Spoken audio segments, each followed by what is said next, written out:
2026-এর বিধানসভা নির্বাচনের আগেই মতুয়া গড় বনগাঁয় যেন বইতে শুরু করেছে উল্টো হাওয়া।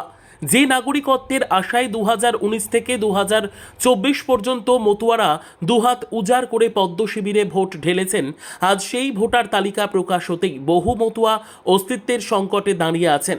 ভোট বিশ্লেষকরা বলছেন, ভোটার তালিকা থেকে গণহারে নাম বাদ পড়ার পাশাপাশি হাজার হাজার ভোটারের নাম বিচারাধীন তালিকায় চলে যাওয়া এখন বনগাঁ মহকুমার 4 বিধানসভা কেন্দ্রে বিজেপির জয়রথ থামিয়ে দেওয়ার প্রধান কাঁটা হয়ে দাঁড়িয়েছে।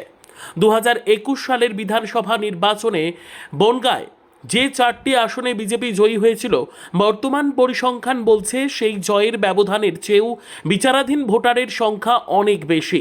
এই গাণিতিক হিসেবেই ঘুম ছুটেছে বিজেপির রণকৌশলীদের।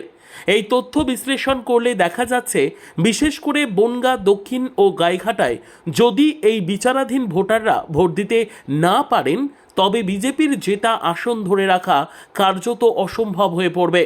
কারণ এই বিপুল সংখ্যক ভোটারের সিংহভাগই মতুয়া সম্প্রদায়ভুক্ত। কেন্দ্রীয় প্রতিমন্ত্রী শান্তনু ঠাকুর আশ্বস্ত করছেন যে সিএএ প্রক্রিয়ার মাধ্যমে সকলেই নাগরিকত্ব পাবেন, মতুয়াদের কাউকেই বাংলাদেশে ফিরে যেতে হবে না। কিন্তু প্রশ্ন উঠছে, যদি নাগরিকত্বের প্রক্রিয়ার জটিলতায় তারা আসন্ন নির্বাচনে ভোটই দিতে না পারেন, তবে তার রাজনৈতিক দায় কে নেবে?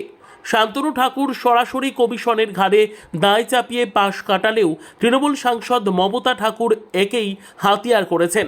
তার দাবি, নাগরিকত্বের টোপ দিয়ে বিজেপি মতুয়াদের সর্বনাশ করছে। অন্যদিকে হরিণঘাটার বিধায়ক অসীম সরকার এক নতুন তত্ত্ব খাড়া করেছেন। তার মতে, যারা বিজেপি পন্থী মতুয়া তারা সিএএ ফর্মে আবেদন করায় তাদের নাম ভোটার তালিকায় উঠে যাবে, কিন্তু তৃণমূল পন্থী মতুয়ারা আবেদন না করায় তারাই ভোট হারাবেন। অর্থাৎ অনেকেই ভাবতে শুরু করেছেন, লড়াই এখন শুধু দুই দলের নয়, বরং মতুয়াদের অন্তর্দ্বন্দ্বের রূপ নিয়েছে। ইতিহাস ঘাঁটলে দেখা যাবে, 1950-এর দশকের পর থেকে মতুয়ারা বাংলার রাজনীতিতে কিংমেকার হিসেবে কাজ করে আসছেন। বনগাঁ ও রানাঘাট লোকসভার অন্তর্গত প্রায় 30টি আসনে মতুয়া ভোট নির্ণায়ক। এবারের ভোটার তালিকা সংশোধন প্রক্রিয়া যদি মতুয়াদের মনে প্রতারিত হবার বোধ তৈরি হতে শুরু করে, তবে বিজেপিকে বড় মাশুল দিতে হতে পারে।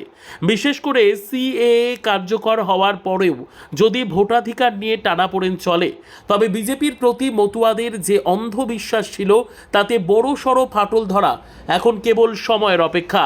মতুয়াদের এই ক্ষোভের আগুন 2026-এর ব্যালট বক্সে পদ্ম পোড়াবে নাকি ঘাসফুলে জল দেবে, তা নির্ভর করছে নির্বাচন কমিশনের পরবর্তী পদক্ষেপের ওপর। Bureau report, digital news Bangla.